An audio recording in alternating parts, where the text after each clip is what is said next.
Faisant référence à la magie, le spiritualisme, la poésie et la matérialité, dans mon travail, je suis souvent intéressée par la poursuite des histoires à travers de vastes distances temporelles. Toutes les sculptures présentées ici sont liées par des arcs associatifs, des histoires, des fils matériels invisibles, des processus chimiques, soit des croyances spirituelles. Et en joignant des philosophies anciennes et médiévales, l'exposition met en lumière la migration du savoir ainsi que l'interdépendance des idées à travers le temps. Toutes les œuvres présentées ici poursuivent une ligne d'enquête issue d'une résidence d'artistes récente au musée Sir John Soane à Londres et rendant hommage à l'histoire stratifiée du musée ainsi qu'une période de recherche approfondie à l'Institut de Warburg. J'ai essayé de tracer un voyage à travers les temps géologiques, architecturaux et humains. Et la nature sombre et immersive de l'exposition fait allusion à la nature fantomatique de la mémoire qui apparaît telle qu'une ombre ou un rêve, suggérant la façon dont la mémoire et l'oubli sont intimement liés à la matérialité et le monde est perçu en passant, à travers le regard, à travers le toucher ou à travers la fluctuation de la matière. La série Second Sight interroge le rôle de l'observation dans la formation et la construction du savoir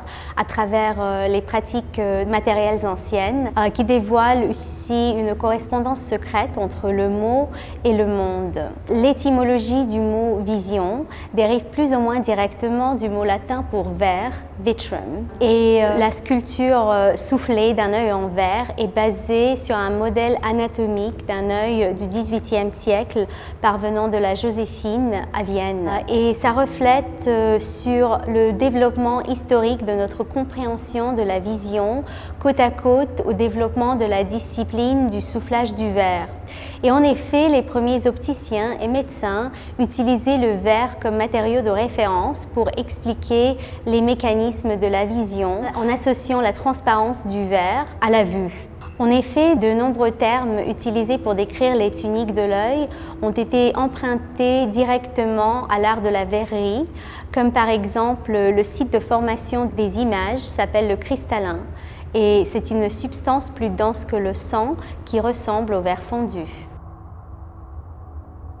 La série des sculptures, les lacrymatoires, visualise l'après-vie des pratiques anciennes et la façon dont elles hantent et animent les cultures plus récentes. Les lacrymatoires sont des fioles en verre qui proviennent de l'ancienne Rome et selon la légende, elles étaient utilisées pour recueillir les larmes des endeuillés. Et quand les larmes étaient évaporées, la période de deuil était terminée. Pour ce projet-là, j'ai collaboré avec Studio Barada pour reconstruire les recettes du verre ancien. Et le verre ancien était fabriqué à partir de 3 ingrédients de base.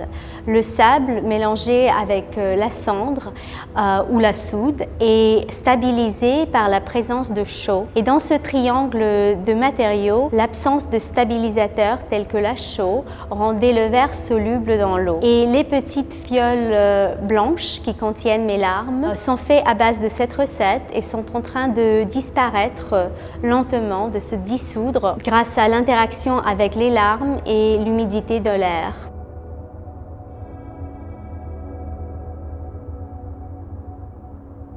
La série Lemniscate se compose des sculptures variées réalisées à partir des rampes d'escalier en bois récupérées sur des sites de démolition et puis réappropriées et réassemblées afin de former des boucles infinies. Et la rampe est un objet moulé spécifiquement pour s'adapter à la paume de la main et ensuite extrudé à une échelle architecturale. Et ne bougeant jamais mais guidant toujours, les rampes ont la capacité de mener d'un endroit à l'autre et de connecter par le toucher en chorégraphiant le corps humain dans l'espace 3-dimensionnel.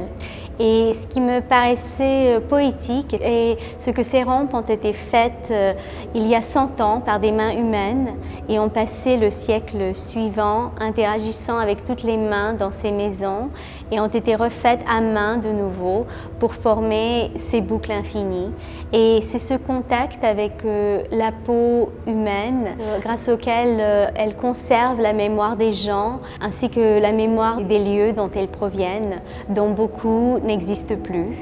Et aussi la boucle infinie est associée au symbole de l'Ouroboros et ce symbole est associé avec la répétition des cycles de la vie et de la mort et la théorie de récurrence éternelle à travers le temps et l'espace.